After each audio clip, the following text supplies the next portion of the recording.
Okay.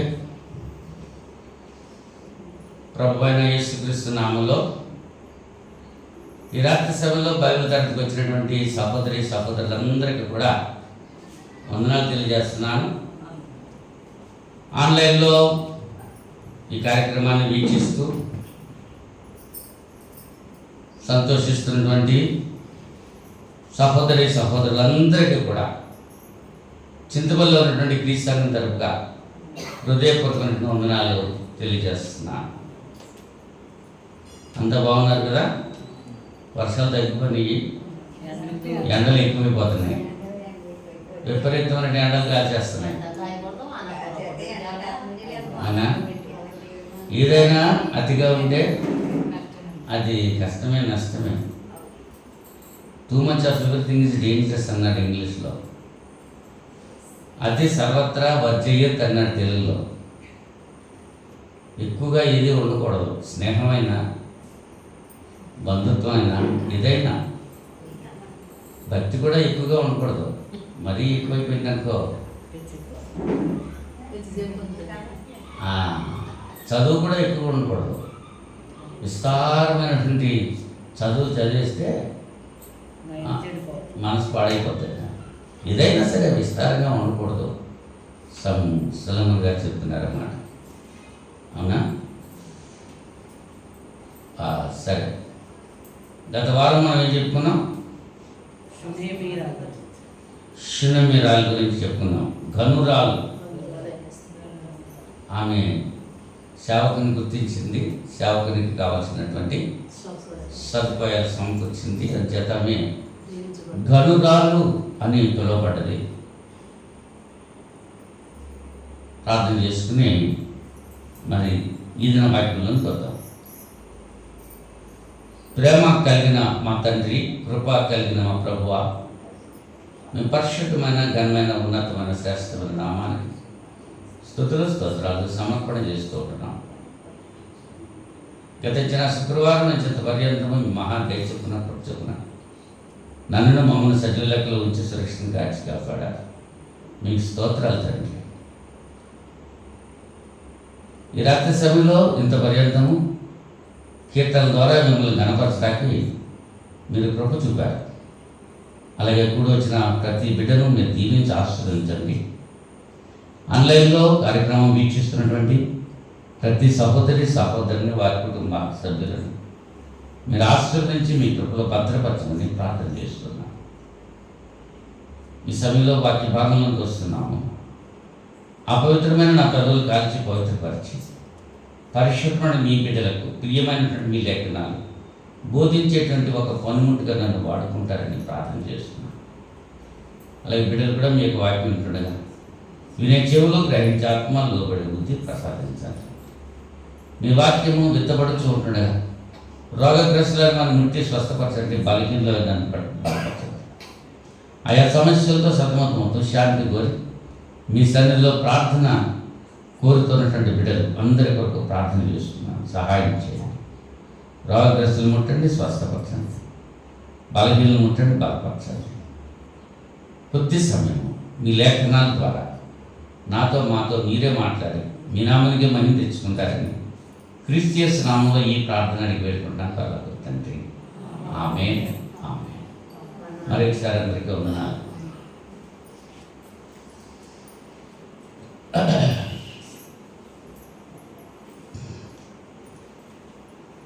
ఈ దినం ఒక చక్కటి పాట మీతో పంచుకోవాలని నేను కలిగి ఉన్నాను. అదేంటంటే, కొన్ని సందర్భాల్లో మనం నష్టాలు వచ్చినప్పుడు, ఒక నష్టం ఎదురొచ్చినప్పుడు మరొకసారి ఆ నష్టం రాకుండా ఇలా చేద్దాం అలా చేద్దామని కొన్ని తీర్మానాలు మనం చేసుకుంటూ ఉంటాం. అవునా? దాళవాస పంటకి ఏమైపోయింది? ఇది దాళవా సార్వా? ఇది సార్వా పంట మునిగిపోయింది. అంచేత ఏం చేయాలి? వరదలు వచ్చి మునిగిపోయింది కాబట్టి వరదలు వచ్చినప్పటికీ కూడా గట్టిగా ఉండేటట్టుగా పటిష్టం చేయాలనే తీర్మానం ఒకటి చేసుకుంటాం. అలాగా వర్షం వస్తుంది, ఇల్లు కురుస్తుంది. ఇప్పుడు ఇల్లు కురుస్తుంది కదా అని అలాగే ఉంచేస్తావా? మళ్ళా వర్షం వచ్చేటప్పటికి అది తీరకుండా అది దానికి కావాల్సిన ఏర్పాట్లు చేయాలనేటువంటి తీర్మానం చేస్తూ ఉంటాం. పరీక్షలు వచ్చినాయి. పరీక్షలో ఒకసారి ఫస్ట్ ఇయర్ ఏమైంది, ఫెయిల్ అయిపోయారు. కొన్ని సబ్జెక్టులు ఫెయిల్ అయిపోయినప్పుడు ఏం చేస్తారు? ఆ రెండో సంవత్సరం ఏవైతే ఫెయిల్ అయిపోయామో ఆ సబ్జెక్టుల్లో శ్రద్ధ వహించి బాగా చదవాలి, సమయాన్ని కూడా దుర్వినియోగం చేసుకోకూడదు అని కొన్ని తీర్మానాలు చేసుకుంటూ ఉంటారు. మన జీవితంలో కూడా మనం చదువుతున్నాము, లేకపోతే బ్రతుకుతున్నాము, మన భవిష్యత్తు ఏంటి, ఏం చేయాలి అనేటువంటి ఒక ఆలోచన మనం కలిగి ఉండాలి. లేకపోతే ఆ గోల్ అన్నది మనం చేరలేం. గోల్ అన్నది మనం పెట్టుకోవాలి. గురి దగ్గరికి చేరాలి. ఒక గురి మనం కలిగి ఉండాలి. శుక్రవారం బైబిల్ తరగతి వస్తున్నారంటే దానికి ఒక గురి ఉంది. దేవుని యొక్క లేఖనాలు తెలుసుకుంటూ, సహవాసం కలిగి ప్రార్థన చేసుకుంటూ, ఒకరి కష్టాలు ఒకరు పంచుకుని, ఒకరి గురించి ఒకరు ప్రార్థన చేసుకుంటూ ఆ గోల్ ఉంది. అవన్నీ ఆపదలు తొలగిపోతాయి, ఆర్థిక సమస్యలు కూడా పరిష్కరించుకుంటాయి. ఆర్థికంగా మన ఇష్టానుసారంగా ఖర్చులు పెట్టేసాం. ఏం వస్తుందో మన ఆదాయంతో మన ఖర్చు ఎంతో తెలియకుండా ఖర్చు పెట్టేసాం. ఖర్చు పెట్టేసి ఏమవుతుంది? అప్పుడు ఆదాయం తగ్గిపోయింది. అప్పుడు తీర్మానం చేసుకుంటారు, ఇక వీటి వరకు ఇంత ఖర్చు పెట్టకూడదు, ఇలాగా వీటి వరకు అనవసరమైన వాటి ఖర్చులు పెట్టకూడదు అనేటువంటి ఒక తీర్మానాలు చేసుకుంటూ ఉంటారు. చేసుకుని ఎవరైతే అలాగా ఆ తీర్మానం ప్రకారంగా జీవిస్తారో వాళ్ళు మేలు పొందుతారు. అలాగే పరిశుద్ధ గ్రంథంలో కూడా కొన్ని తీర్మానాలు చేసినటువంటి వ్యక్తులు ఉన్నారు. కొన్ని సందర్భాల్లో కొన్ని తీర్మానాలు చేసినటువంటి వాళ్ళు ఉన్నారు. వాటి గురించి మీతో మరి పంచుకోవాలనేటువంటి ఆలోచన కలిగి ఉన్నాను. రూతు గ్రంథంలో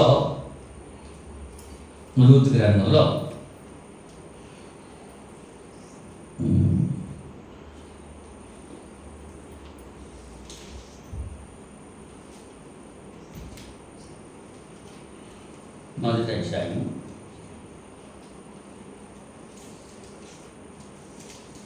16వ వచనంలో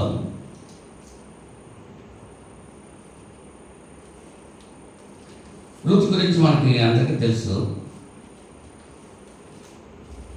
రూతు అత్తగారి పేరేంటి? నయోమి. రూతుకి ఎంతమంది కొడుకులు? రూతుకి ఎంతమంది కొడుకులు అన్నాను? రూతుకి పుట్టలేదు కొడుకులు. ఓబేదు పుట్టాడు కదా. బోయజ్ దగ్గరికి వెళ్ళిన తర్వాత బోయజ్ని పెళ్లి చేసుకున్న తర్వాత మరి కొడుకు పుట్టలేదా? మరి రూతుకి ఎంతమంది కొడుకులు? ఒకటే. నయోమికి ఎంతమంది పిల్లలు? ఇద్దరు కొడుకులు. ఇద్దరు బతుకున్నారు, చచ్చిపోయారు. నయోమి భర్త రూతు అన్యురాలా యుద్ధురాలా? మోయాబీరాలు. జ్ఞాపకం కదా? వెరీ గుడ్, చాలా సంతోషం. అయితే నయోమి భర్త చనిపోయాడు, కుమారులు చనిపోయారు, కోడళ్ళు ఇద్దరు ఉన్నారు. వాళ్ళిద్దరితో పెద్ద కోడలు రూతు, కోడలతో ఇద్దరితో కూడా ఇద్దరు కోడలు కూడా చెప్తుంది. అవునా? ఏమని చెప్తుంది? 13వ వచనంలో చూస్తే 11వ వచనం నుంచి 1వ అధ్యాయం. నా కుమార్తెలారా, మీరు మరలడి నాతో కూడా మీరు రానేలా, మిమ్మల్ని పెళ్లి చేసుకుండగా ఇంక కుమారులు నా గర్భంలో ఉందిరా. నా కుమార్తెలారా తిరిగి వెళ్ళి. ఏమని పిలుస్తుంది కోడల్ని? నా కుమార్తెలారా అని పిలుస్తుంది. నయోమి. ఇద్దరు చనిపోయారు, కుమారులు ఇద్దరు చనిపోయారు. తర్వాత నయోమి తన స్వదేశానికి వెళ్ళిపోతా, నేను ఒక్కదాన్ని వెళ్తాను, మీరు ఇక్కడ ఉండిపోండి అని చెప్పాను. అప్పుడు రూత్ అంటుంది, వార్ఫ్ అంటుంది, సరే అర్థం ఉండిపోయింది. కానీ రూత్ ఏమంటుంది 16వ వచనంలో, అందుకు రూతు, నా వెంబడి రావద్దనియు నన్ను విడిచిపెట్టి మరియు నన్ను బ్రతిమాలు కొనవద్దు. నీవు వెళ్ళి చోటికే నేను వచ్చేదను, నీవు నివసించే చోటనే నేను నివసించను. నీ జనమే నా జనము, నీ దేవుడే నా దేవుడు. నీవు మృతి పొందు చోటను నేను మృతి పొందేదను, అక్కడనే పాతి పెట్టబడేదను. మరణం తప్ప మరి ఏదైనాను నిన్ను నన్ను ప్రత్యేకించిన ఎడల యెహోవా నాకు ఎంత కీడైనా చేయును గాక. రూతు యొక్క తీర్మానం, చక్కటి తీర్మానం తీసుకుంది రూతు. వివాహం అయిన తర్వాత ఇంకా పుట్టింటిని విడిచిపెట్టాలి. నా కుమార్తె నీ తండ్రి ఇంటిని మరువము అంటున్నాడు సామెతల గ్రంథంలో. తండ్రి ఇంటిని మర్చిపోవాలి. ఇంకా పెండ్లైన తర్వాత స్త్రీకి అత్తవారి ఇల్లే సొంతం, ఇంకా అమ్మగారి ఇంటికి వెళ్ళకూడదు. ఇవాళ చాలామంది పిల్లలు పుట్టినా సరే ఇంకా పుట్టింటాసి పోవట్లేదంట, అవునా? అలాగే రక్షించబడే మనం కూడా లోకంలో నుంచి, పాపంలో నుంచి బయటకు వచ్చి సంఘంలో చేర్చబడిన మనకు కూడా పుట్టింటాసి పోతలేదు. అంటే పాపంలోనే ఆ పాపపు కార్యక్రమాలు, పాపపు ఆలోచనలు, పాపపు ఆ పనులు, వాటిని అప్పుడప్పుడు మనలోకి వస్తూ ఉంటాయి. ఇక్కడ రూతు వెనక్కి తిరిగి చూడటానికి ఇష్టపడతలేదు, అవునా? అటువంటి పరిస్థితిలో అత్తగారి దగ్గరే ఉండిపోయింది.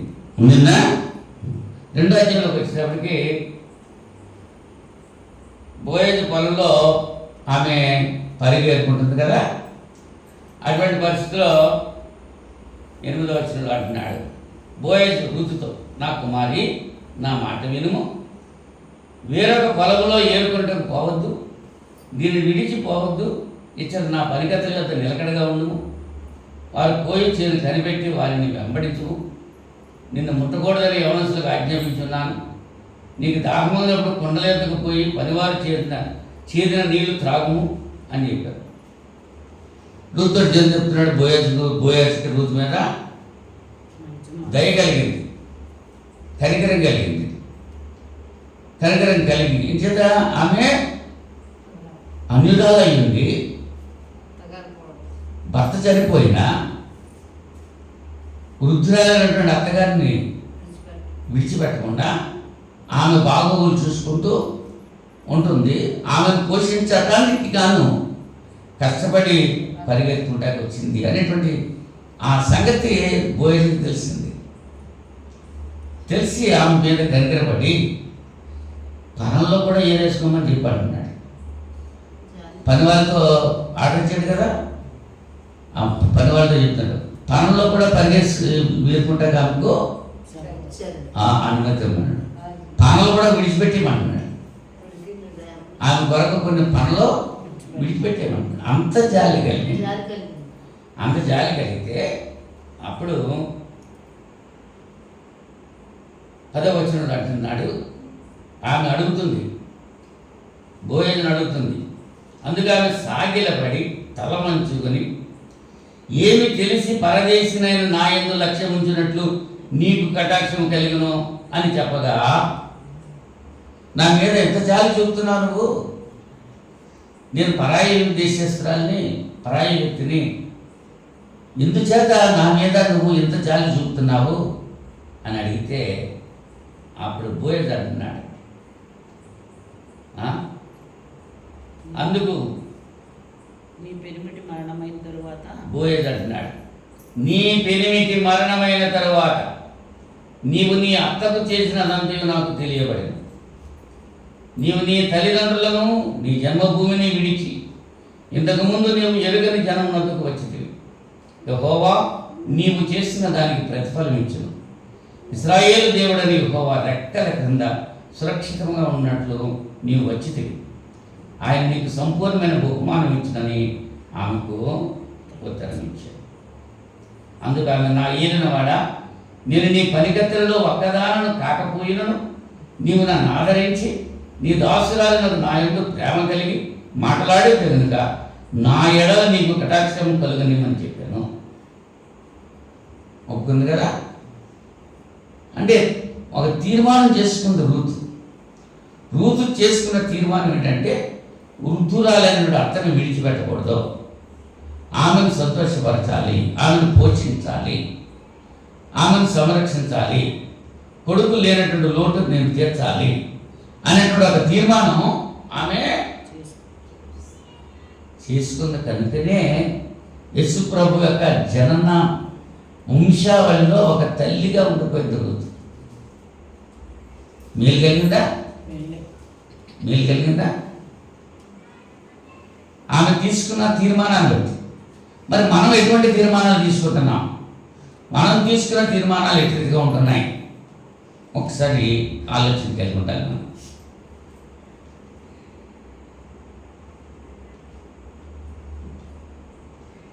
ఎలీషా అనేటువంటి ఒక ప్రవక్త ఉండేవాడు. ఏలియా ప్రవక్త దగ్గర శిష్యత్వం చేస్తూ ఉండేవాడు. ఎలీషా సంపన్నుడు. అతనికి 12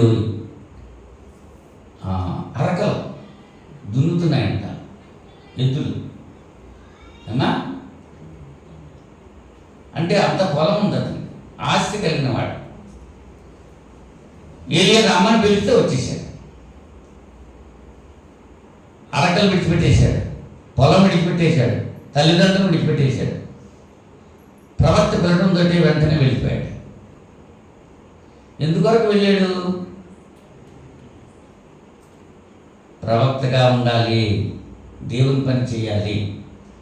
ఈ లోకంలో ఉన్నటువంటి ఆస్తి కంటే, ఈ లోకంలో చేసే పనుల కంటే దేవుని పని చేయటం మేలైనది అని ఆలోచించేశాడు. మరి మనం ఏం చేస్తున్నాం? ఈ లోకం పనులే ఎక్కువ దేవుని పనులు కంటే. ఏలియా వెళ్ళిపోయేటువంటి సమయం ఆసన్నమైంది. ఏలియా ఉండగా ఏలియాకు పరిచయం చేశాడు ఎలీషా. సేవకుడిగానే ఉన్నాడు, పరిచారకుడిగానే ఉన్నాడు. ఏలియాకి అన్ని సదుపాయాలు చేశాడు. ఇక ఏలియా వెళ్ళిపోయేటువంటి సమయం వచ్చిన సమయంలో రాజులు 2వ గ్రంథం, రాజులు 2వ గ్రంథం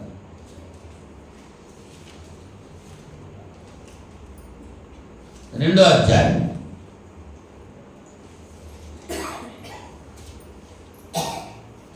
2వ వచనం నుంచి మొదటి నుంచి చదువుతున్నాం.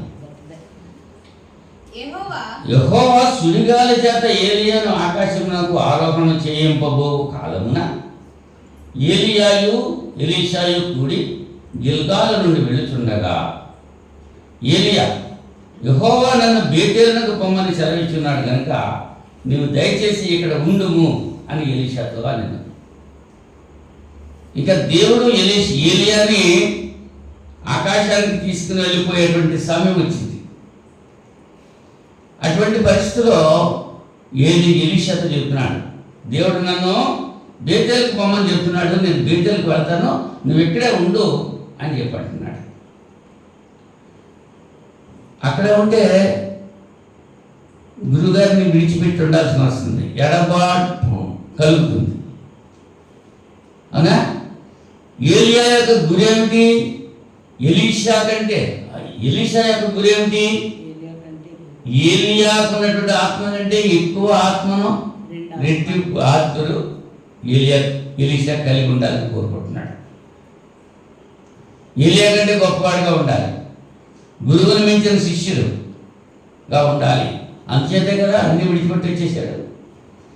ఇక్కడ ఏలియా ఏమంటున్నాడు? నువ్వు ఇక్కడే ఉండు, నేను బేతేలు వెళ్ళిపోతాను అంటున్నాడు. అప్పుడు ఏమంటున్నాడు ఎలీషా? యెహోవా జీవము తోడు, నీ జీవము తోడు, నేను నిన్ను విడువను అని చెప్పగా వారిద్దరూ బేతేలుకు ప్రయాణం చేశారు. అక్కడ రూత్ ఏముంది? యెహోవా జీవంతోడు నిన్ను విడిచి వెళ్ళమని నువ్వు నన్ను చెప్పొద్దు. ఆశీర్వాదాలు పొందటానికి వెనక్కి తిరగకూడదు. చేసుకున్నటువంటి నిర్ణయం, తీసుకున్నటువంటి తీర్మానం దాన్ని విడిచిపెట్టకూడదు. ఏదైతే నిర్ణయం తీసుకున్నావో, ఏదైతే తీర్మానం చేసుకున్నావో దాన్ని కొనసాగించుకోవాలి, బ్రేక్ చేయకూడదు. ఇక్కడ పట్టుదల కలిగి ఉన్నాడు ఎలీషా. బేతేలులో ఉన్న ప్రవక్తల శిష్యులు ఎలీషా యొద్దకు వచ్చి, నేడు యెహోవా నీ యొద్ద నుండి నీ గురువును పరమణం తీసుకుని పోవునని నీవు ఎరుగుదువా అని ఎలీషా అడుగగా అతడు, నేను ఎరుగుదును, మీరు ఊరకుండడి అన్నాడు. అంటే ఏలియా పరమునకు కొనిపోబడేటువంటి దినం ఆసన్నమైందని అందరికీ తెలిసిపోయింది. అక్కడున్న శిష్యులందరూ కూడా చెప్పుకుంటున్నారు. ఎలీషాని అడుగుతున్నారు, ఆ సంగతి నీకు తెలుసా అంటే, నాకు తెలుసులే, మీరు ఊరుకోండి అంటున్నాడు. ఎలీషా కలపడం ఉందా? ఊరుకోండి. పిమ్మట ఏలియా, ఎలీషా, యెహోవా నన్ను ఎరికోకు పొమ్మని సెలవించున్నాడు కనుక నీవు దయచేసి ఇక్కడ ఉండుము అని ఎలీషాతో అన్నాడు. మళ్ళీ ఏమంటున్నాడు? ఎరుకోకి వెళ్ళమంటున్నాడు నన్ను, నేను ఎరుకోకి వెళ్తాను, నువ్వు ఇక్కడే ఉంటా అంటున్నాడు. ఎవరిని? ఎలీషాని. ఆయన ఏమంటున్నాడు? అతడు యెహోవా జీవముతోడు, నీ జీవముతోడు నేను నిన్ను విడువను అని. కనుక వారిద్దరూ ఎరుకోకు ప్రయాణం చేశారు. ఎక్కడి నుంచి ఎక్కిన వస్తున్నారో? బేతేలు వచ్చారు, బేతేలు నుంచి ఎరుకోకు వచ్చారు. ఎరుకోకు వచ్చిన తర్వాత అక్కడేమంటాడు తెలుసా? అక్కడ శిష్యులు కూడా అడుగుతున్నారు ఎలీషాతో, నీ గురువును పరమణం తీసుకుని పోవునని నీవు ఎరుగుదువా అని ఎలీషాను అడిగి అతడు, నేను ఎరుగుదును, మీరు ఊరకుండడి అని. నాకు తెలుసులే, మీరు ఊరుకోండి అంటున్నాడు. అంతటా ఏలియా, యెహోవా నన్ను యోర్దానుకు పొమ్మని సెలవిచ్చున్నాడు. ఎరుకో నుంచి ఎక్కడికి వెళ్ళాలి? యోర్దానుకి వెళ్ళమంటున్నాడు. అని చెప్పి నువ్వు ఇక్కడే ఉండు అంటే ఎలీషా అంటున్నాడు, నీ జీవంతోడు, యెహోవా జీవంతోడు నేను నిన్ను విడువను అని చెప్తే వాళ్ళిద్దరూ కూడా బయలుదేరారు.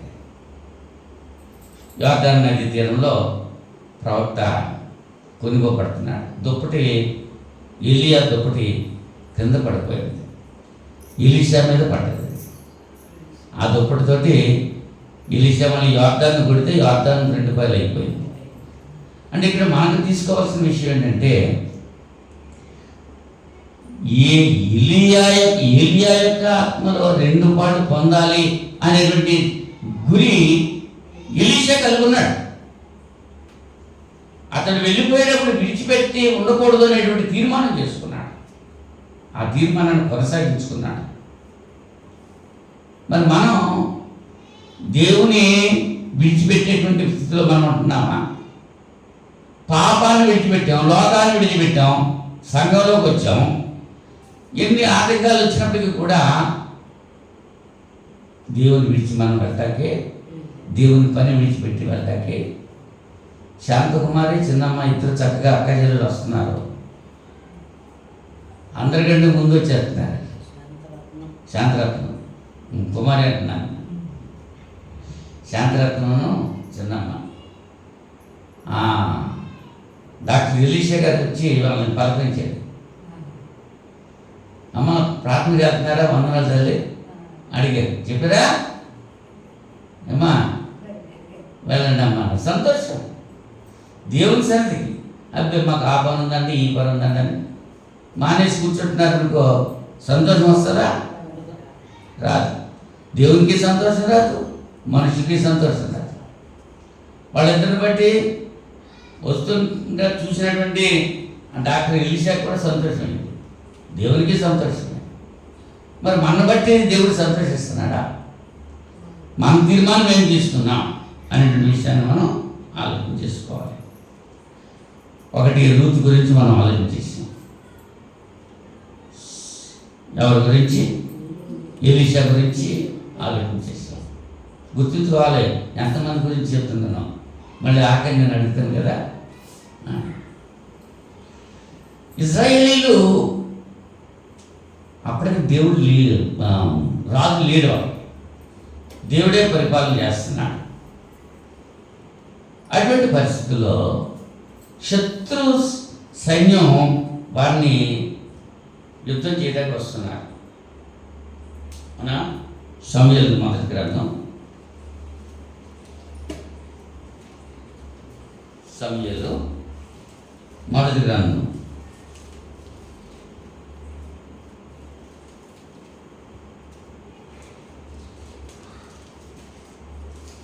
12వ అధ్యాయంలో నుండి చూద్దాం.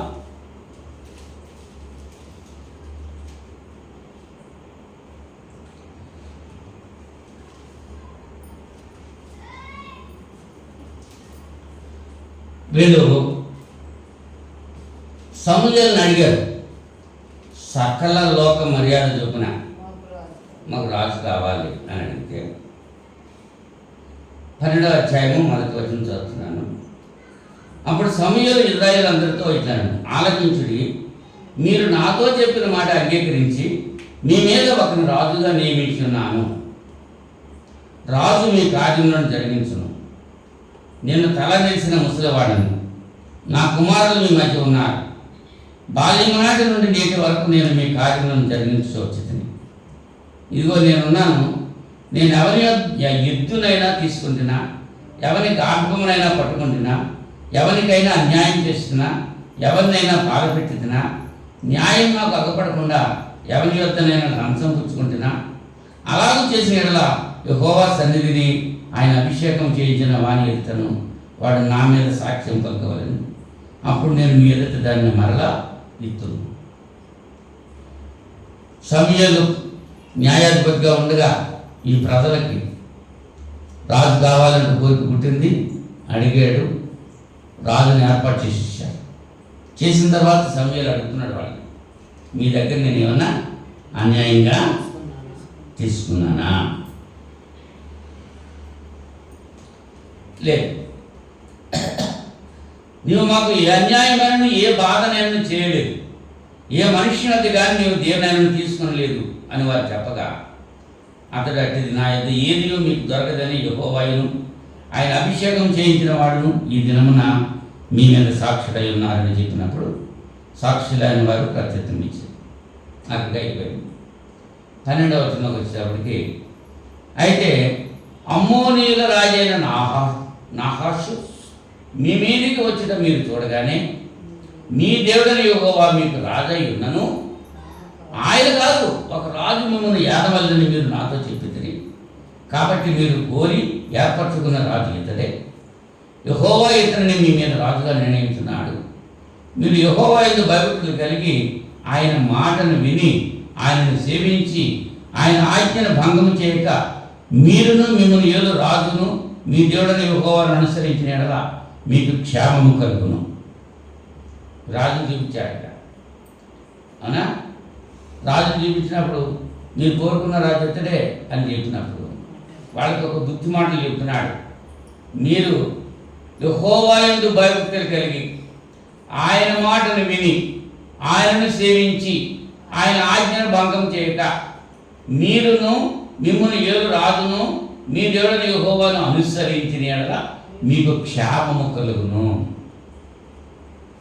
ఎప్పుడు కలుగుతుంది క్షేమం? మీకు మీ రాజుకు కూడా క్షేమమే. అయితే యెహోవా మాట వినక ఆయన ఆజ్ఞను భంగము చేసిన యెడల యెహోవా హస్తము మీ పితరులకు విరోధముగా ఉండినట్లు మీకును విరోధముగా ఉండును. మీరు నిలిచి చూస్తుండగా యెహోవా జరిగించి ఈ గొప్ప కార్యము కనిపెట్టండి. గోధుమ కోతకాలము ఇదే కదా. మీరు రాజును నిర్ణయించమని అడిగిన అందుచేత యెహోవా దృష్టికి మీరు చేసిన కీడు గొప్పది అని మీరు గ్రహించి తెలుసుకుంటే యెహోవా ఉరుములను వర్షమును పంపినట్లుగా నేను ఆయన వేడుకొనుతున్నా. రాజే పరిపాలన చేస్తుంటే, దేవుడే పరిపాలన చేస్తుంటే ఆ దేవుడు అక్కర్లేదు మాకు రాజు కావాలంటే పొరపాటు కదా. మీరు చేసిన పొరపాటును బట్టి దేవుని యొక్క ఉగ్రత మీ మీదకి వస్తూ ఉంది. అంచేత వర్షం కురిపించాలని నేను అడుగుతున్నాను, దేవుడిని ప్రార్థన చేస్తున్నాను. ఉరుములను వర్షమును పంపినట్లుగా నేను ఆయన వేడుకుంటున్నాను అని అన్నప్పుడు యెహోవా జనులను ఉరుములను వర్షమును పంపగా జనులందరూ యెహోవాకును సమూయేలుకును భయపడి, బహుగా భయపడి సమూయేలుతో ఇట్లాంటి, రాజును నియమించమని మేము అడుగుట చేత మా పాపములన్నిటినీ మించిన కీడు మేము చేసేటమే కాబట్టి మేము మరణము కాకుండా నీ దాసులమైన మా కొరకు నీ దేవుడని యెహోవాను ప్రార్థించుము. మేము చేసిన పొరపాటే. అంచేత మా గురించి నువ్వు మన దేవుడిని అంటలేదు, నీ దేవుడని, నీ దేవుడని యెహోవాను ప్రార్థించము అని. అంతటా సమూయేలు జనులతో ఇట్లా, భయపడకుడి, ఈ కీడు చేసిన మాట నిజమే మీరు, అయినను యెహోవాను విసర్జింపకుండా ఆయనను అనుసరించుచు పూర్ణ హృదయంతో ఆయనను సేవించుడి. ఆయనను విసర్జింపకుడి, ఆయనను విసర్జింపు వారు ప్రయోజనం మారినవై రక్షింపలేని మాయా స్వరూపములను అనుసరించుదు. నిజముగా అవి మాయే. దేవుని వెంబడించనిటువంటి వారు ఎవరు వెంబడిస్తారట? పనికిరానటువంటి విగ్రహాలు, మాయా విగ్రహాలు, మాయా స్వరూపాలు. యెహోవా మిమ్మల్ని తనకు జనముగా చేసుకునేందుకు ఇష్టము కలిగి ఉన్నాడు. తన ఘనమైన నామము నిమిత్తము తన జనులను ఆయన విడనాడడు. నా మట్టుకు నేను మీ నిమిత్తము ప్రార్థన చేయడం మానట వలన యెహోవాకు విరోధముగా పాపం చేసిన వాడిని అడుగుతున్నాను, అది నాకు దూరమగును గాక. మీరు తప్పిపోయారు వాళ్ళ గురించి నేను ప్రార్థన చేయటం ఏంటని నేను మానేశాను అనుకో, నేను పాపం చేసిన వాడిని అవుతాను. సమూయేలు తీర్మానం చేసుకున్నాడు, వీళ్ళు ఎటువంటి వాళ్ళైనా వీళ్ళ గురించి దేవుని సన్నిధిలో ప్రార్థన చేయండి. నాయకత్వం వహించాడు. అవునా? మొట్టమొదటి న్యాయాధిపతి సమూయేలు ప్రవక్త. వాళ్ళందరి గురించి, వాళ్ళు ఎటువంటి వాళ్ళైనా సరే వాళ్ళ గురించి ప్రార్థన చేయండి. నేను మానలేదు, ఒక తీర్మానం చేసుకున్నాడు, వీళ్ళ గురించి నేను ప్రార్థన చేస్తాను. ప్రార్థన చేయడం మానేస్తే ఏం చేసినట్టు? పాపం చేసినట్టు. చింతపల్లి గురించి ప్రార్థన చేయడానికి తీర్మానం చేసుకున్నాను. అవునా?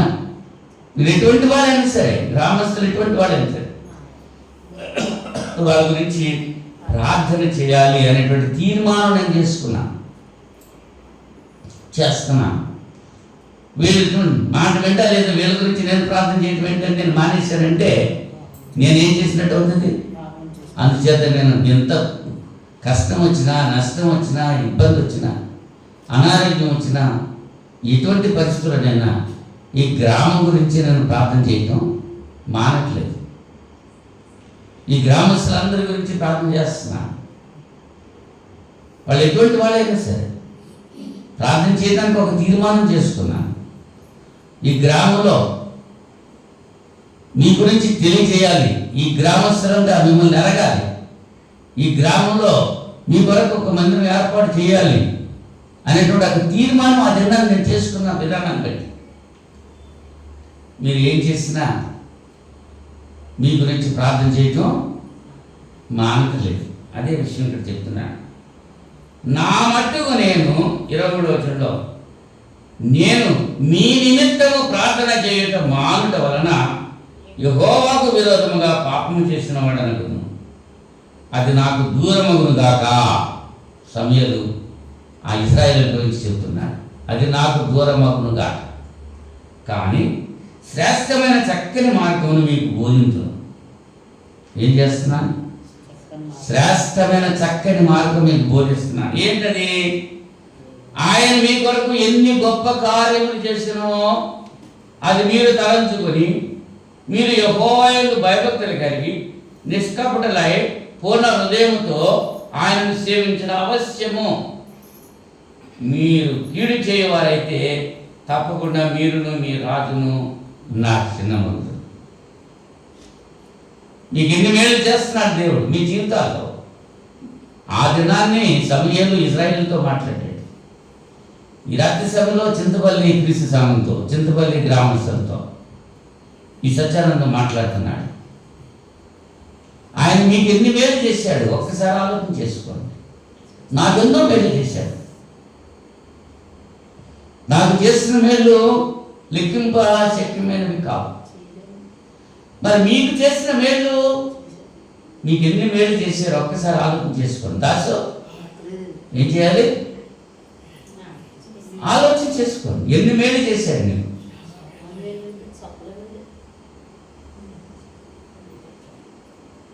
ఎన్ని మేలు చేయకపోతే మీరు ఇలా ఉన్నారు ఈ సమయంలో. దేవుడు మేలు చేయకపోతే మనం ఎలా ఉంటామా? ఆనాటి పరిస్థితి ఒక్కసారి ఆలోచన చేసుకోండి. ఎటువంటి పరిస్థితుల్లో నుంచి ఇటువంటి పరిస్థితికి దేవుడు తీసుకొచ్చాడంటే ఆయన చేసిన మేలు ఏం చేయాలి? మర్చిపోవాలా? మర్చిపోకూడదు. అది తీర్మానం చేసుకోవాలి రాత్రి సమయంలో. ఆయన మాట వినాలి. ఆయన ఎందుకు భయభక్తులు కలిగి ఉండాలి. నిష్కపటమైన హృదయంతో ఆయనను సేవించాలి. దావీదు అంటాడు, నా ప్రాణమా యెహోవాను సన్నతించుము, ఆయన చేసిన ఉపకారాల్లో దేనిని మరొకము.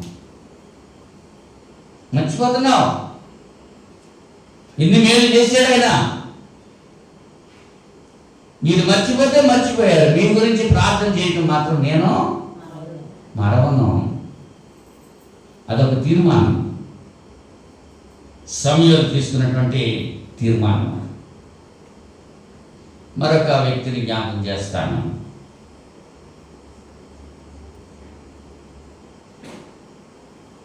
కొన్ని లక్షల మందిని ఐగుప్తు బానిసత్వం నుంచి బయట తీసుకొచ్చాడు మోషే ద్వారా దేవుడు. ఎర్ర సముద్రాన్ని మోషే ద్వారా దేవుడు దాటిస్తే యొర్దాను నదిని ఎవరి ద్వారా దాటించాడు? యెహోషువ ద్వారా దాటించాడు. యెహోషువ. మోషే చనిపోయాడు. మోషే చనిపోయిన తర్వాత ఆ ప్రజలకి నాయకత్వం యెహోషువ చేపట్టాడు. యెహోషువకి ధైర్యపరిచాడు మోషే. దేవుడు ధైర్యపరిచాడు. యెహోషువ గ్రంథం, యెహోషువ గ్రంథం మొదటి అధ్యాయంలో మనం చూస్తే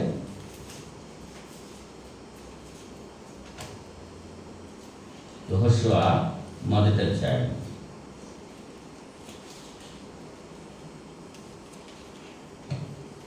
మొదటి అధ్యాయం మొదటి నుంచి చదువుతున్నాను చూడండి. యెహోవా సేవకుడైన మోషే మృతి నొందిన తర్వాత యెహోవా నూను కుమారుడును మోషే పరిచారకుడునైన యెహోషువకు ఇలాగ సెలవిచ్చాడు, నా సేవకుడైన మోషే మృతి పొందెను కాబట్టి నీవు లేచి నీవును ఈ జనులందరూ ఈ యొర్దాను నది దాటి నేను ఇశ్రాయేలీయులకు ఇచ్చుచున్న దేశంలోకి వెళ్ళుడి. నేను మోషేతో చెప్పినట్లు మీరు అడుగుపెట్టి ప్రతి స్థలమును మీకు ఇచ్చుతున్నాను.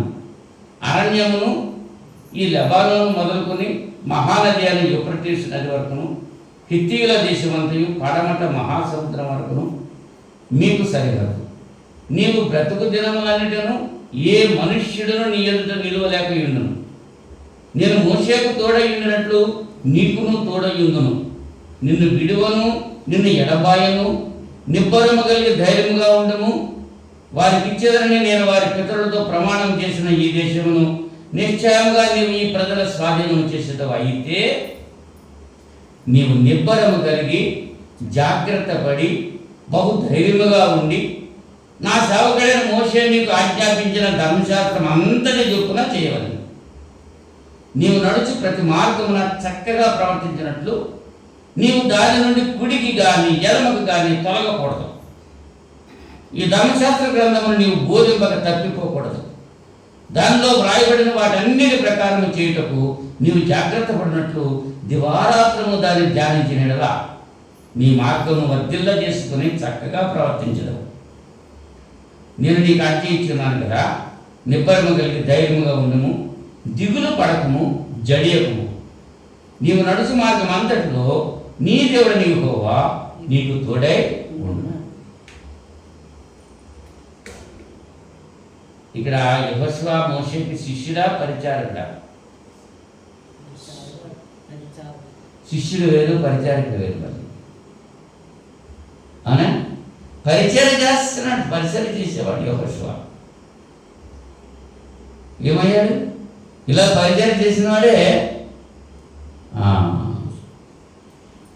ఎవడు? ఎలీషా దగ్గర పరిచయం చేసినవాడు. ఏలియా దగ్గర చేశాడు, ఎలీషా దగ్గర చేశాడు. గేహాజీ పరిచారకుడు ఉండిపోయాడు, శాపాలు తెచ్చుకున్నాడు. ఈ ఎలీషా తర్వాత ఎలీషా అంతటి వాడు అవ్వాలి గేహాజీ. అవునా? పరిచర్య చేసుకున్నవాడు. వాడు దురాశను పట్టిపోయాడు. దేవుని పని కాకుండా సొంత పని ఎక్కువ అనుకున్నాడు. దేవుని కంటే ఎక్కువ, దేవుని మాట కంటే ఎక్కువ బంగారమే కావాలనుకున్నాడు, వస్త్రాలే కావాలనుకున్నాడు, వెండే కావాలనుకున్నాడు. దేవుని మాట కంటే అయ్యే విలువ అనుకున్నాడు. ఏమయ్యాడు? వాడికి వాడి వంశానికి కూడా కృషి తెచ్చినాడు. ఇక్కడ యెహోషువ గురించి మనం ఆలోచన చేసినప్పుడు మోషే పరిచారకుడు. ఎంత పరిచర్య చేశాడో మోషే. అంత పరిచర్య చేసినటువంటి యెహోషువతో ఏమంటున్నాడు దేవుడు? నిబ్బరము కలిగి జాగ్రత్త పడి ధైర్యంగా ఉండు. నా సేవకుడైన మోషే నీకు ఆజ్ఞాపించిన ధర్మశాస్త్రం అందరు చెప్పున చేయాలి. ఏ ఒక్కటి విడిచిపెట్టక వీల్లేదు. దేవుని యొక్క మాట మనం ఏం చేయాలి? యేసు ప్రభు ఏ మాట చెప్పాడో ఆ మాట ప్రకారం మనం జీవించాలి. దేన్ని విడిచిపెట్టక వీల్లేదు. నేను చెప్పినది ఏమనగా అంటున్నాడు ఆయన. ధర్మశాస్త్రంలా చెప్పింది, నేను చెప్పింది మీరు ఇలాగా.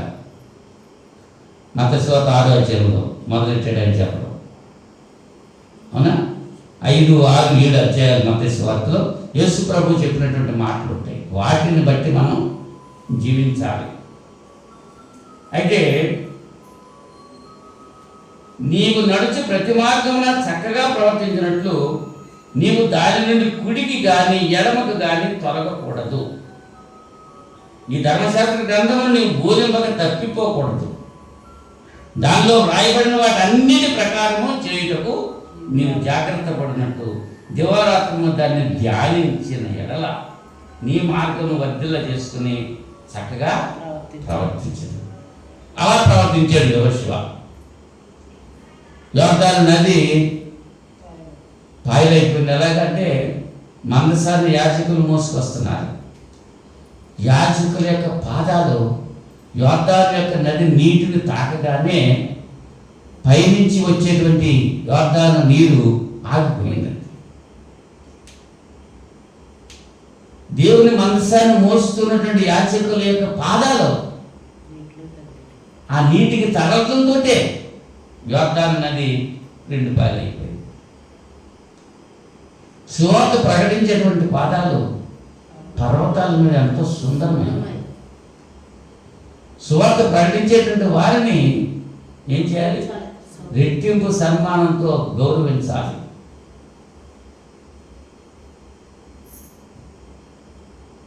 ఆ యాజకుల యొక్క పాదాలు ఆ నీటిని తగలడంతో ఆగిపోయిందా? యోర్దాను పొడి నేల అయిపోయింది, నడిచెళ్ళిపోయారు. ఆ తర్వాత చెప్తున్నాడు యెహోషువ ఎవరితోటి? ఇశ్రాయేలుతో చెప్తున్నాడు. ఈయన ఎంత చేసినా వాళ్ళు విగ్రహాలు మానలేదు. దేవుడు అన్ని మహత్కార్యాలు చేసిన, బండ నుంచి నీటిచ్చిన, ఆకాశం నుంచి మన్నా పంపిన, అవునా? సర్పపు కాట్లు తిన్నవారిని బ్రతికించిన, ఇన్ని కార్యాలు చేశాడండి. అయినా సరే వీళ్ళ మాట మాత్రం, వీళ్ళ బాట మాత్రం మారలేదు. 24వ అధ్యాయంలోకి వచ్చేటప్పటికి యెహోషువ గ్రంథం 24వ అధ్యాయం. ఇక్కడ యెహోషువ ఒక తీర్మానం చేసుకుంటున్నాడు. 24వ అధ్యాయంలో 15వ వచనంలోకి వచ్చేటప్పటికి యెహోవాను సేవించుట మీ దృష్టికి కీడని తోచిన యెడల మీరు ఎవరి సేవించెదరో నది అద్దరిని మీ పితరులు సేవించిన దేవతలను సేవించెదరో అమోరీయుల దేశమున మీరు నివసించుచున్నారే వారి దేవతలను సేవించెదరో నేడు మీరు కోరుకోండి. ఇప్పుడు కూడా ఆ విగ్రహాలని మాతలేదు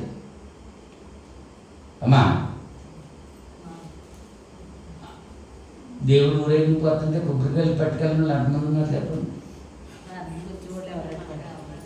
ఈ మధ్య మానేశారులే, ఈ మధ్య మానేశారు. ఇదివరకు ముసలమ్మలే పిల్లలకి ఇచ్చి పంపించేవారు. ఏంటిమ్మా అంటే అడిగితే ఆ పిల్లలు కదండి, వాళ్ళు ఏరు చచ్చిపోయారులే.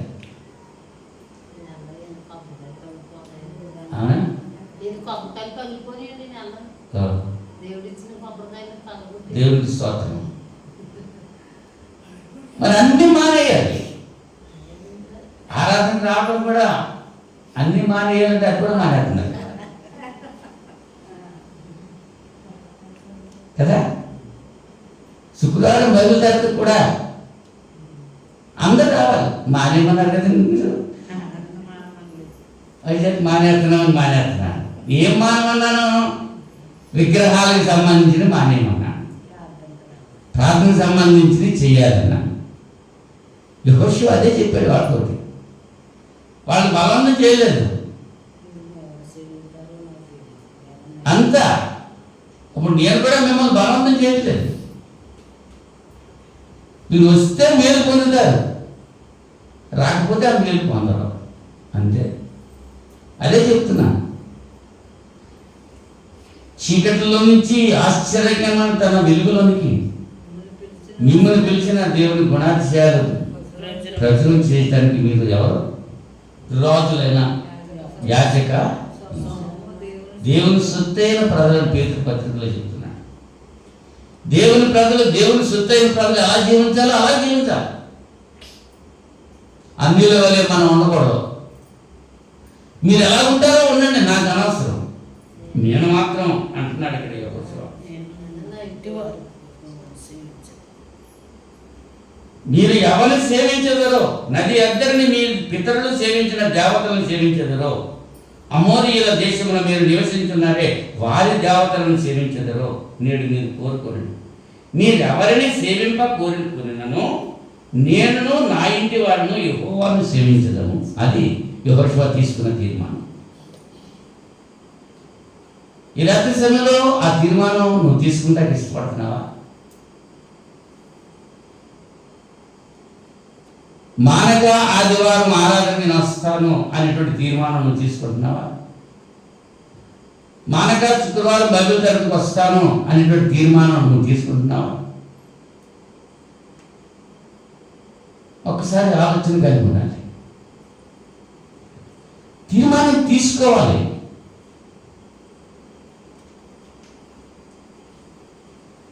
నిశ్చయం తీసుకోవాలి. నిశ్చితార్థం అంటారు. నిశ్చితార్థం ఏంటి? ఒక అబ్బాయికి అమ్మాయికి వివాహం నిశ్చయమైంది. నిశ్చయమైన తర్వాత వివాహం జరగకపోతే ఎలా ఉంటుంది అమ్మా? ఎవరికి బాధ? అటు తరపు తల్లిదండ్రులకి, ఇటు తరపు తల్లిదండ్రులకి, వాళ్ళ బంధువులకి, వీళ్ళ బంధువులకి బాధ కదా. ఇప్పుడు మనం సంఘాన్ని క్రీస్తుకు ప్రదానం చేశాడు పౌలు గారు. ఎవరికి? క్రీస్తుకు ప్రదానం చేశారు. కళంకము కల్మషం ఏమి ఉండకుండా నిర్దోషంగా, నిష్కల్మషంగా, పవిత్రురాలైన కన్యకునుగా క్రీస్తుకే మిమ్మల్ని ప్రదానం చేశారంటున్నాడు కొరింథీ పత్రికలో. అవునా? మరి మనం క్రీస్తుకు లోబడి ఉండాలా, లేకపోతే మన ఇష్టాచారంగా వెళ్ళాలా? ఏం తీర్మానం చేసుకుంటున్నావు? ఎంతకాలమైంది నువ్వు రక్షించబడి? ఎంతకాలమైంది? ఎన్ని సంవత్సరాలు అయింది నువ్వు రక్షణలోకి వచ్చి? ఈ తీర్మానం చేసుకున్నావా? ఇష్టమైతే వస్తున్నావు, కష్టమైతే మానేస్తున్నావు ఆరాధనకి. ఇష్టమైతే వస్తున్నావు, కష్టమైతే మానేస్తున్నావు బైబిల్ తరగతికి. దానివల్ల ప్రయోజనం ఏమైనా ఉందా? ఇక్కడ యెహోషువ వాళ్ళతో చెప్పుకుంటున్నాడు, మీరెవరిని సేవింపగోరుకొనినను నేను నా ఇంటి వారిని యెహోవాను సేవించడము. యెహోషువ తీసుకున్న తీర్మానం. ఈ రాత్రి సమయంలో 3 విషయాలు చెప్పారు. రూతు తీసుకున్నటువంటి తీర్మానం, అవునా? ఎలీషా తీసుకున్నటువంటి తీర్మానం, సమూయేలు తీసుకున్నటువంటి తీర్మానం, యెహోషువ తీసుకున్నటువంటి తీర్మానం. ఇన్ని 4 తీర్మానాలు చెప్పారు యెహోషువతో. మీరు ఎంతమంది, మీరు ఎవరిని సేవించినా ఎన్ని మేలు చేశారండి దేవుడు మీకు. అవన్నీ మర్చిపోయి మళ్ళీ విగ్రహాల దగ్గరికి వెళ్ళి నువ్వే మా దేవుడు, నువ్వే మా దేవుడు అని పూజ చేస్తున్నారు కదా వీళ్ళు ఇజ్రాయేల్. ఆ ఇజ్రాయేల్ అలా చేశారని వాళ్ళ మీద నేరం వేస్తున్నాం, కానీ ఇప్పుడు మనమే చేస్తున్నాం.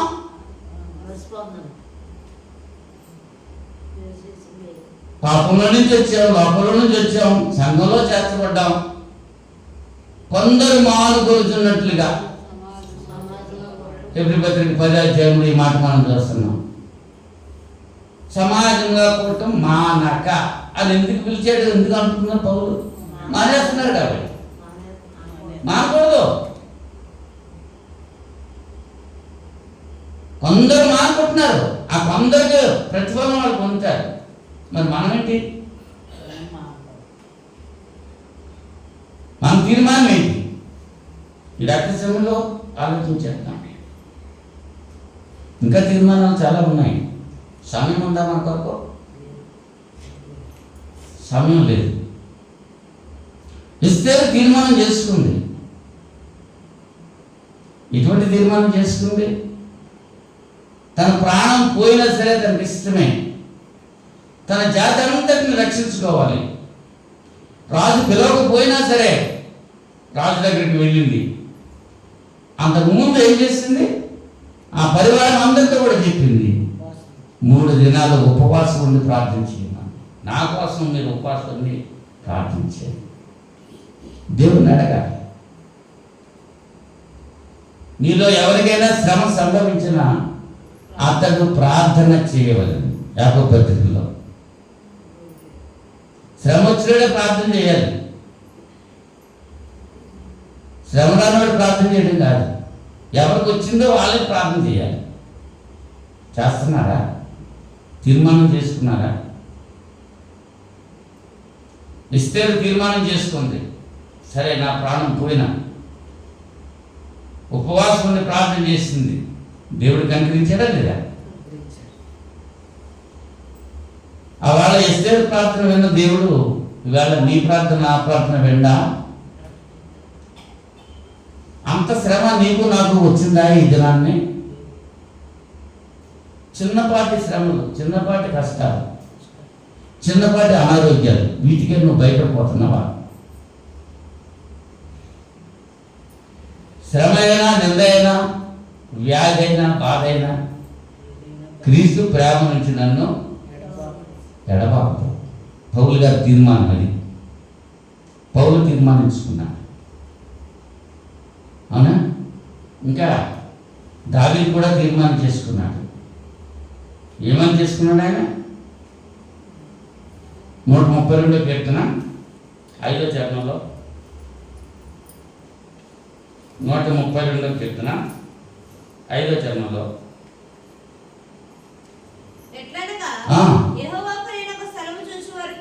యెహోవాకు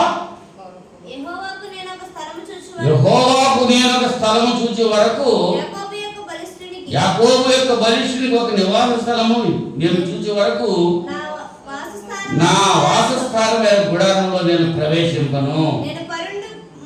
నేను పరుండు మంచం మీదకి ఎక్కను. నా కన్నులకు నిద్ర రానియను. నా కన్ను రెప్పలకు కునికిబాటు రానియను అన్నాడు. దేవుని మందస్సం బయట ఉంటుంది గుడారాల్లో. ఆ మందస్సానికి ఒక శాశ్వతమైనటువంటి నివాసం ఏర్పాటు చేసే వరకు కూడా నేను నా మనసు మీదకే ఎక్కనున్నాడు. నేను నిద్రపోవాలన్నాడు. నేను కునికిపాటు పడినాడు. దేవుని కొరకు ఒక మందిరం కట్టడానికి ఒక తీర్మానం చేసుకున్నాడు. అవునా? కానీ అతని చేత అవ్వలేదు. అది అతని కుమారుడు సొలొమోను చేత అయింది. రక్తాపరాధంతో దావీదు యొక్క చేతులు ఉన్నందువల్ల ఆ దేవాలయానికి కావాల్సినటువంటి సరంజామం అంతా కూడా దావీదు ఏర్పాటు చేశాడు. సొలొమోను ఏమాత్రం కూడా కష్టపడలేదు. దావీదు తీసుకున్న తీర్మానం. మరి మనం ఏం చేస్తున్నాం? మన తీర్మానం ఎలా ఉంది?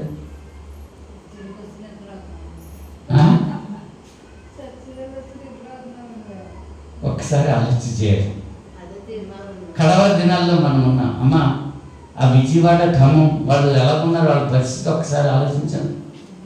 బురదతోటి సామాన్ అంతా కొట్టుకొని ఇంట్లో సామాన్లు లేవు, ఫర్నిచర్ లేదు, బంగారాలు లేవు, ఖాళీ బీరువాలు చూపిస్తున్నారు, బట్టలన్నీ వెళ్ళిపోయింది. అలాగే మనం చేయలేదు కదా దేవుడు. కృతజ్ఞత కలిగి ఉండొద్దే మనం. మొన్న ఆ మొట్టమొదట 2000 పంపించాను వాళ్ళకి. తర్వాత మొన్న 1000 రూపాయలు మీరు ఇచ్చినవి పంపించాను ఇంకో కుటుంబానికి. 1000 రూపాయలు ఇచ్చినవి, ఆ 1000 రూపాయలు వాళ్ళకి పంపించాను. మనం చేతనంత సహాయం మనం చేస్తున్నాం, చెయ్యాలి. దేవుడు మనకి కనికరిస్తాడు. ఆపదలో ఉన్న వాళ్ళని ఆదుకోవాలి, అవసరంలో ఉన్న వాళ్ళకి అవసరాలు తీర్చాలి. అవునా? నాకెందుకులో నిలబెట్టేసాడా? యెహోషువ ఏమంటున్నాడు? మీరు మెడ వంచనటువంటి ప్రజలను నాకు తెలుసు అన్నాడు. అయినప్పటికీ కూడా దేవుడి ఇచ్చిన మాటను బట్టి నేను యువతలకి తీసుకొచ్చాను. యోర్దాను దాటించాను మిమ్మల్ని. ఇప్పుడు ఇక్కడి నుంచి అయినా మీరు ఎవరిని సేవిస్తారో మీకు ఇష్టం. నేను నా ఇంటి వారిని యెహోవాను మాత్రమే సేవిస్తాను. ఒక తీర్మానం రూతు తీర్మానం చేసుకుంది. ఎలీషా తీర్మానం చేసుకున్నాడు, నెరవేర్చుకున్నాడు.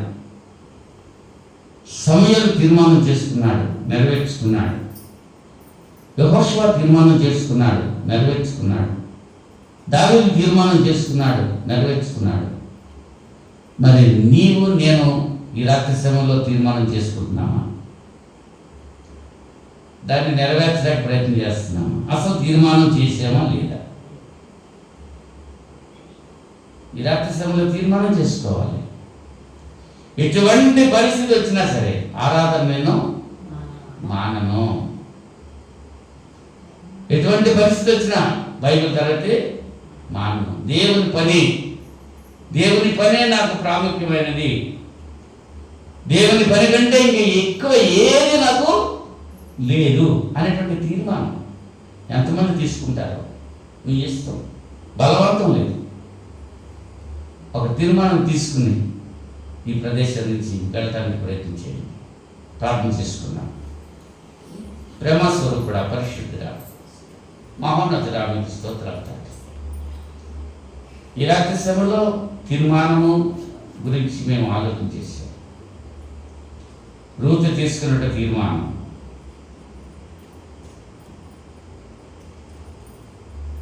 ఎలీషా తీసుకున్నటువంటి తీర్మానం, సమూయేలు తీసుకున్నటువంటి తీర్మానం, యెహోషువ తీసుకున్నటువంటి తీర్మానం, దావీదు తీసుకున్నటువంటి తీర్మానం. ఈ తీర్మానాల గురించి మేము ఆలోచన చేసాం. మా జీవితంలో మేము తీర్మానం చేసుకోవాలి. మరణ పర్యంతము మేము నమ్మకంగా ఉంటాము. మరణ పర్యంతము మీ యొక్క సన్నిధి విడిచిపెట్టకుండా ఉంటాయి. ఏ ఆదివారం కూడా మేము ఆరాధన మానకుండా ఉంటాము అనేటువంటి తీర్మానం చేసుకునేటువంటి బిడ్డలు ఎవరైతే ఉన్నారో వారందరినీ కూడా దీవించి ఆశీర్వదించి మీ కృపలో భద్రపరచమని ప్రార్థన చేస్తున్నాం. కొందరు మానుకొనుచున్నట్లుగా సమాజంగా కొట్టు మానక ఆ దినం సమీపించే కొలది ఒకరినొకరు పులికొల్పుకుంటూ హెచ్చరించుకుంటూ ఉండాలని హెబ్రీ పత్రిక 10వ అధ్యాయంలో తెలియజేసినటువంటి రీతిగా సంఘమంతా కూడా అటువంటి తీర్మానం చేసుకుంటానికి మీరు సహాయం చేయమని ప్రార్థన చేస్తున్నాను. వాక్యం విన్న ప్రతి బిడ్డను దీవించండి. అటువంటి మంచి తీర్మానం తీసుకునేటువంటి వ్యక్తులుగా ఆ బిడ్డలను ఆయత్తపరచమని ప్రార్థన చేస్తున్నాను. ఈ రాత్రి సమయంలో నేను ఇంత పర్యాంతము విత్తబడిన వాక్యం వీళ్ళ హృదయాల్లో భద్రపరుచుకుంది. మీ చిత్తమైతే మరి యొక్క శుక్రవారం మేము కలిసి మిమ్మల్ని స్తుతించి గణపరిచి వాక్యం ధ్యానించే వాక్యం దయచేయండి. యేసుక్రీస్తు నామములో ఈ ప్రార్థన అడిగి వేడుకుంటున్నాను పరలోకపు తండ్రి. ఆమేన్. ఆమేన్. అందరికీ వందనాలు.